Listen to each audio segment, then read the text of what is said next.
Day 2 into the penultimate month of 2020. We thank you for sparing time to join us on this daily exploration of all things Jamaican. Hello there, I'm Adrian Atkinson. Today, we are debunking myths, celebrating our youth and arming our parents with information to guide the next generations. Welcome to Jamaica Magazine. Hurricanes can strike at any time. In the event of one, be prepared to act quickly.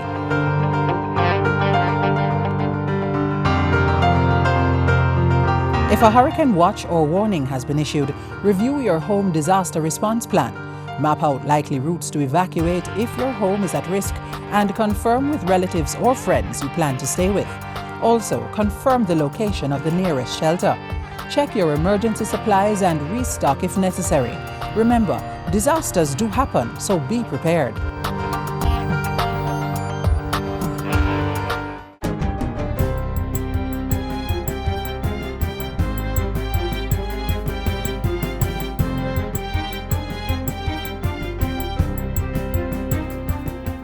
Good day, I'm Stephen McHugh, and this is your JIS News for Monday, November 2.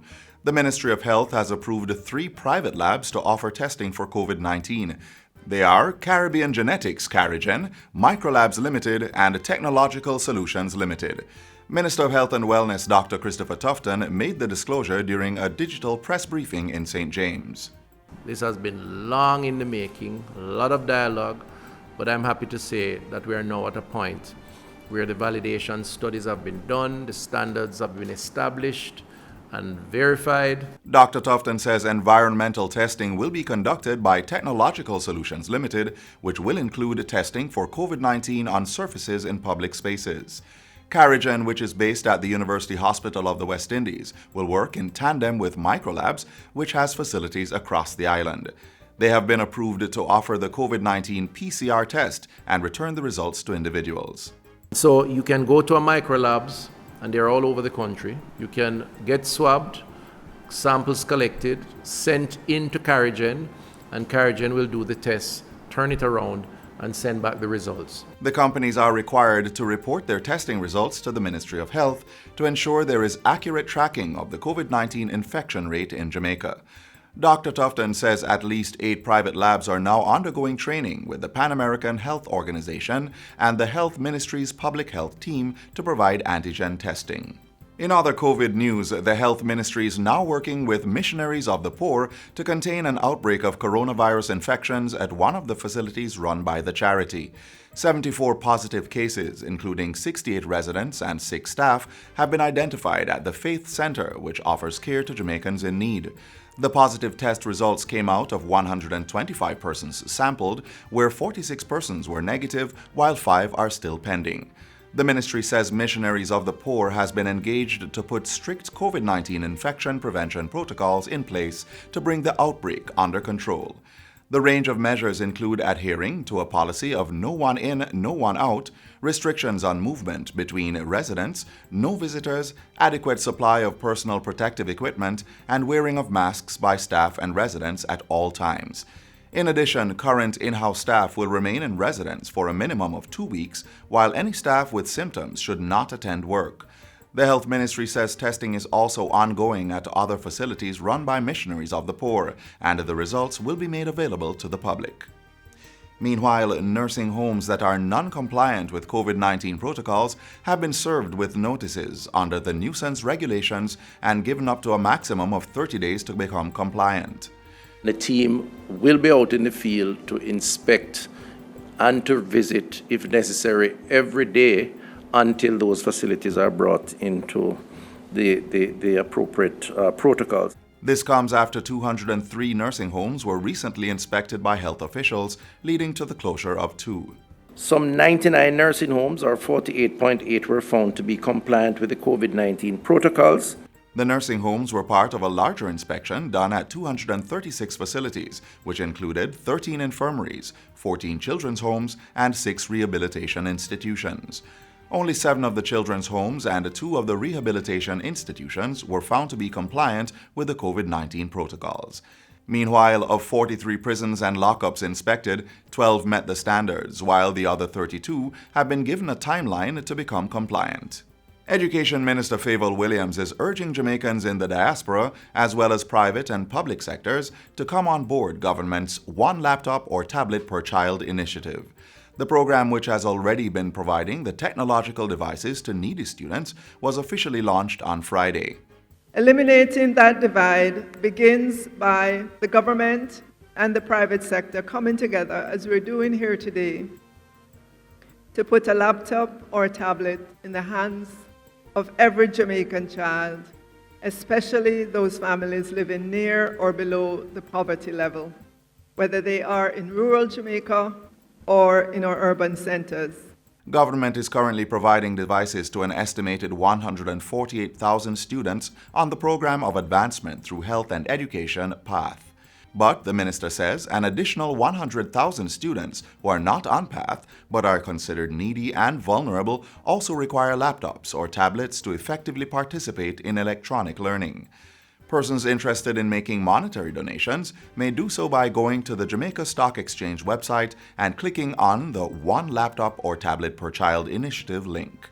Local and overseas donors sending devices should use the guidelines for donating provided by the National Education Trust on its website. And finally, the Office of Disaster Preparedness and Emergency Management, ODPEM, is urging Jamaicans to exercise caution as the outer bands of Tropical Storm Eta is expected to continue producing unstable weather across the island for the next several days. The Met Service says Tropical Storm Eta continues to move slowly westward while remaining southwest of Jamaica.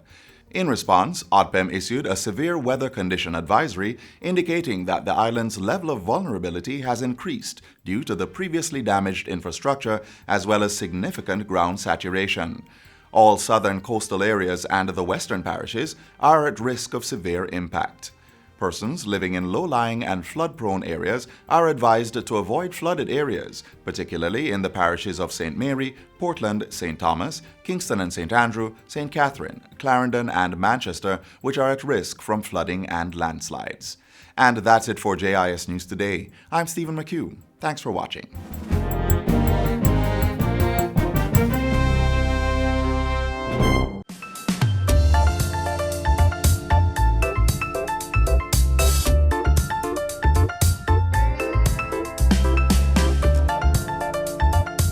While much of our attention continues to be justifiably focused on COVID-19, there are other ailments that pose a risk to our personal health and well-being. November is dedicated to bringing awareness to one such condition, epilepsy. Up next, we debunk the myths and give you the facts on this family of disorders that can lead to seizures. What do Socrates, Theodore Roosevelt, Charles Dickens, Alfred Nobel, Prince, Lil Wayne, Elton John, Danny Glover, and Hugo Weaving all have in common? If you said they're all famous, that's not quite the answer I'm looking for. All these prominent figures are believed to have or had what many know as fits or seizures associated with epilepsy, one of the oldest and least understood medical conditions. It is not dopey take you over, it is not spirits. We have these myths that we do need to dispel in Jamaica. Some people think it's contagious, and it is not contagious. You cannot catch epilepsy. Anyone, anytime can get epilepsy. So, what is epilepsy? It's a disorder of the brain characterized by recurrent seizures, which are short periods of involuntary movements involving a part of the body, a partial or focal seizure, or the entire body, a generalized seizure. Our brains run on electricity, which is produced by cells called neurons. In some people, these neurons sometimes produce a sudden electrical burst or power surge, resulting in a seizure. Epilepsy is a chronic disorder, just like asthma or diabetes. It's a disorder of the brain. And so when a patient has a seizure, they do have unusual behavior at the time of their seizure. But otherwise, they're usually quite normal. It's also not a mental illness. People with epilepsy are not crazy. It's a brain disorder, but it's not a mental illness. The cause of epilepsy can be genetic. meaning that you can be born with a genetic disorder that predisposes your brain to be abnormally wired, and that you are more likely to produce these epileptic discharges and have seizures recurrently. Sometimes you may have, when the baby is being formed in the first few months of their embryological life, you may have an abnormality happening with the brain formation. Then, there are other conditions that can occur at any time during someone's life that can cause epilepsy. Those conditions that are acquired would be those related to a physical injury to the brain or an infection in the brain, such as a meningitis, which is an infection of the covering around the brain, or an encephalitis, which is an infection of the brain substance itself, as well as you may have stroke, decreased blood supply, nutrients going to the brain, also causing seizures and epilepsy. Seizures do not always involve convulsions or jerking of the body. There are in fact over 20 different seizure types. Many are quite subtle, as in the case of 12-year-old Liana. We found out when she was about 3 months old. It was something very subtle. We found out that she was just staring in one direction for probably a minute or two, keeping that stare. For Marvin Fullerton, his experience was different. I first found out in 1994, November 1994, when I was in technical high school. What I did was feeling some itching on my skin. I went to the school nurse, asked her what was wrong with me, and she told me that I need to change my bath soap. Right. And what happened after that? Well, I changed my bath soap and nothing really changed after. But it was January 4, 1995 when I had my first attack. And I woke up in my father's car going to hospital. Even though he was soon diagnosed with epilepsy, Marvin was able to live a normal life for most of his years as a student. I was able to go to school. I was put on simple medications such as Tegitol CR 200. No problem. It was easy taking it. It prevented me from having an attack, but my body was not having much problems at those times. Marvin went on to attend the Vocational Training Development Institute, VTDI, and the University of Technology. He holds a diploma in architecture and construction management. But despite his academic achievements, he still has challenges gaining employment. I'm not working right now because it was just the other day I was in the hospital. Right, and I got an interview for a job. The interview was wonderful, but I was in the hospital, so the job somewhat got turned down. They found out about the situation and I got turned down. Unfortunately, there are those who believe that persons with epilepsy cannot work or lead normal lives. Most people, 70 to 80% of people with epilepsy, can have their seizures controlled. It's the person you employ who you don't yet have their first seizure. Those are the ones that you should be worried about, because any of us can develop epilepsy for different reasons at any time. If you believe someone is having a seizure, there are some things you should never do. Do not put any objects in the mouth. Do not put a spoon to hold the tongue down. Do not bring scallion. Do not take a dirty sneaker and put over the face. So then, what should you do? You need to cushion their heads. Whether you have a cushion or a jacket, you can take off and make a cushion just to support the head so they don't damage themselves. You loosen, if it's a man with a tie, loosen his clothing so that he can get some air and he can relax. You turn the person on the side. Do not put them with their heads right back. Turn them on their side and the tongue will fall and any fluids of the mouth will drain out to the side. And I guarantee you, you cannot swallow your tongue. A seizure would take between 3 to 5 minutes. Now, if the seizure continues for more than 5 minutes, you should take that person to the hospital. Anti-seizure medication is the most commonly used method to control seizures. Discounts are available for epilepsy patients who are registered with the National Health Fund. But there are side effects. Some persons experience weight gain, drowsiness, irritability, skin rashes, and blood platelet changes, among others, all of which require understanding from those around them. Then, there is also medical marijuana or medical cannabis. It seems to have helped a number of, especially children with epilepsy that have been intractable, that is difficult to treat. But in Jamaica, we still need legislation in order to use it, and there's still a lot of research that needs to be done about the dosing of the CBD or cannabidiol to be used to treat epilepsy, but it surely seems as though it may be promising. Research has also shown that diets such as a ketogenic diet can help control the onset of epileptic seizures. The Jamaican Association for Epilepsy offers support for persons with epilepsy and their families.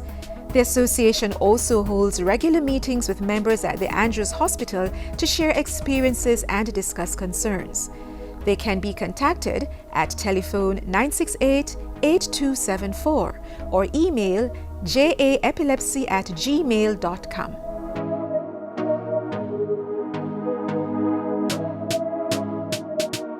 Just a note. Health experts say having epilepsy does not automatically increase the risk of getting COVID-19 or experiencing severe symptoms. Some people will have easily controlled seizures and no other health problems that may compromise their immune system. But as there are different conditions that can cause or exist alongside epilepsy, persons must be guided by their doctors to determine if their immune systems are in fact compromised, putting them at added risk. Ensuring you know your health status is your best defense.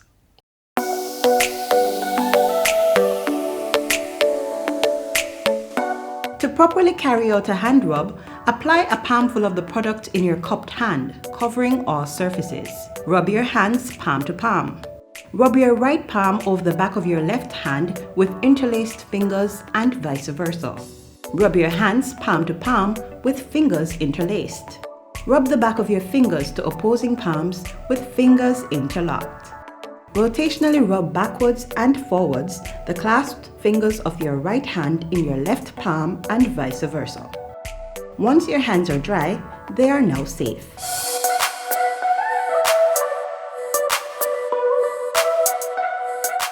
November is also being observed as Parent Month. It's a time to celebrate these men and women who are raising the future men and women that will lead this nation. But as we celebrate them, it's also time to empower our parents to do the job they've been tasked with. Earlier this year, before COVID-19 demanded social distancing, future leaders of Jamaica gathered parents together for a seminar designed to increase their awareness on various issues.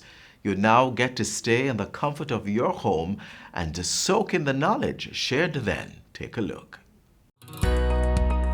I want you to first begin to look at, who am I? Who am I as a parent? Future leaders of Jamaica.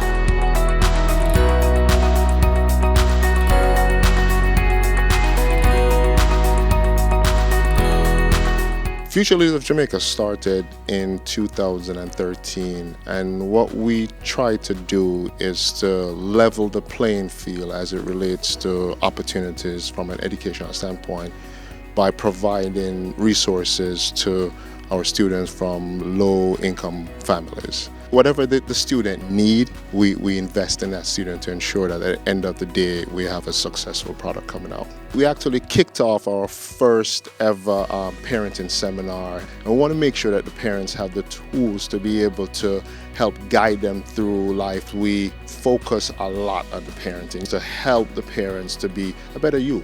Bulk of the agenda today, it was really around self-empowerment and self-improvement. Did you or did you not know, and this is important to know, that human trafficking is a global crime? What we have found across the world, having spoken to global law enforcement, that social media, smartphones and the internet, on top of or under the umbrella of bad parenting, is the main driver here. Back in the day, pedophiles had to go to a school gate to get a victim. Where do you think the pedophiles are now? We rescued a girl from Port Maria in St. Mary recently who met love online. And she was told to meet the person at number 3 Mountain View Avenue in Kingston at a hotel. The person was flying in. It's right at the bumper Mountain View. We got her in. We have across the world 16 ways in which a person can be trafficked. Organ harvesting is possibly of the dead. We can also harvest organs from live people. Debt bondage. This is where debt is either owed or believed to be owed. Child soldiers. Across the world, they are recruiting kids, and we're trying to get that in our law. When the gangsters get kids in, then we charge them for human trafficking. Forced begging. Just last year, we closed our first case in Jamaica of persons who forced others, youths they were, to go on the street in Spanish Town and beg at stoplights. The target age group are usually 14 to 21 years old. And the reason for 14 is because they are perceived to have a longer shelf life. The pedophiles are attracted to them. Did you know, or did you not know, that the average female in human trafficking gets raped 31 times per night? Some more, it's averaging out, some less. So human trafficking will continue if we don't stop it now. An unhealthy person cannot raise a healthy one. And that's where I'd like to start. Whatever your flaws are, they must understand that as human beings, none of us are perfect. And so as you parent your children, you must be aware that you be human in front of them and say to them, if I've made a mistake, then I've made a mistake. If I have fallen short, then I've fallen short. A healthy human being knows when to be sorry and when to be emotionally intelligent. Allow your children to have the experience of having a problem and having to work through it. Mommy, you know that my friend and I stopped talk? Really? Open up yourself. What happened? Yeah?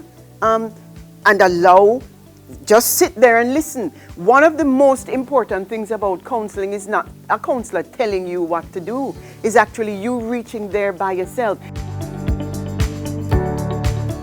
And another thing, parents, don't be afraid to play. Don't be afraid to play and laugh and teach your children that life is good, right? So, you know, you do a one lick and you run. It was an amazing seminar. We had about 50 parents today. What's always important for us is to get a good mix. What I did see today, a number of male faces showing up. So it's good to see that the fathers are now stepping into their rightful roles. It was very enlightening, also informative, and at the back end alarming to hear the statistics revealed by the head of CTOP, Mr. Berry, about human trafficking. As it relates to the cell phone usage and social media, I would just try to be more knowledgeable of it. You know, I'm a parent of one, my daughter. I will have her teach me a little bit more, and at the same time, I'll inform her of the dangers of it as it relates to human trafficking and other dangers. Going forward, we'll continue to have a parenting seminar, and we just have to figure out what the topics are going to be for next year, but we're just going to build on this foundation.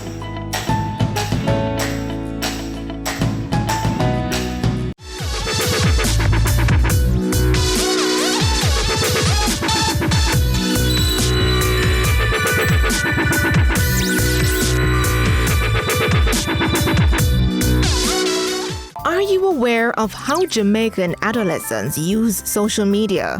What do they do online? What do they post? Do you know if they are being harassed? These are questions you should be asking yourself because it is your duty to keep your children safe online. Parents, here's what you need to do. Be active online and offline. Help your child to set up his or her online profile. Make sure you familiarize yourself with the different social media applications that they use and set some rules. Protect our nation's children and save them from cybercriminal attacks. Good advice never gets outdated, and so we dip into our archives from just about a year ago to bring you an important message of empowerment from our Prime Minister to Jamaica's youth, who are also being celebrated in November.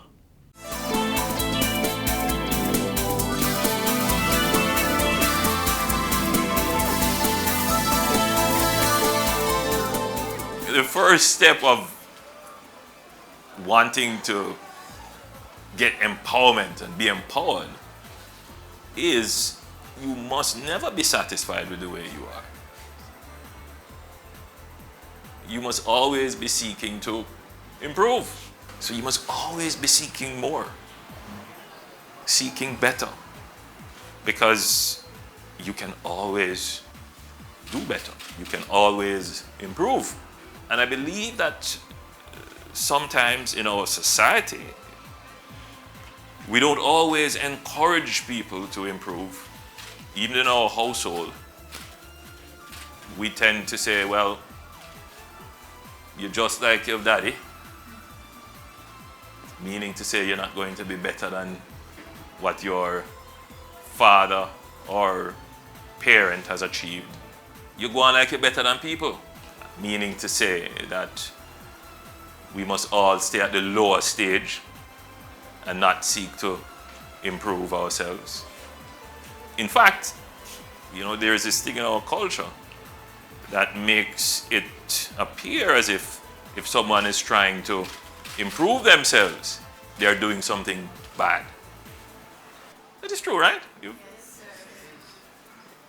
When what we should be doing is to applaud people who work hard and achieve. Right? Yes, that's what we should do. But somehow in our culture, we have turned it upside down. And it is very pervasive in the classroom because you see what happens is it provides cover for people who are lazy and people who don't want to change and people who are set on a pathway to failure. So they don't want anyone doing better than the average, because then they will have to put out a little bit more effort. Now, if that is allowed to be the common standard in the society, then our society will never improve. So, one of the things I want to give you today is that you must never be ashamed of success. And you must always seek to be the best at what you do, to be excellent.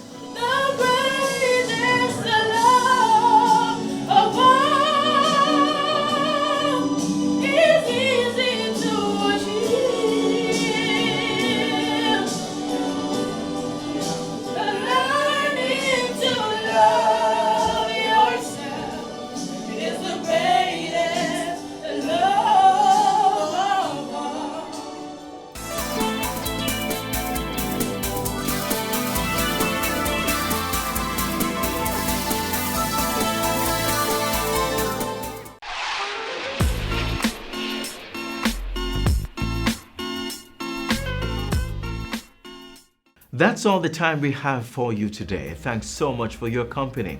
If you missed anything, you can watch this and other programs at the GIS's YouTube channel and our website. We're on all the social media platforms, so reach out to our team for any questions or suggestions. I'm Adrian Atkinson. See you next time.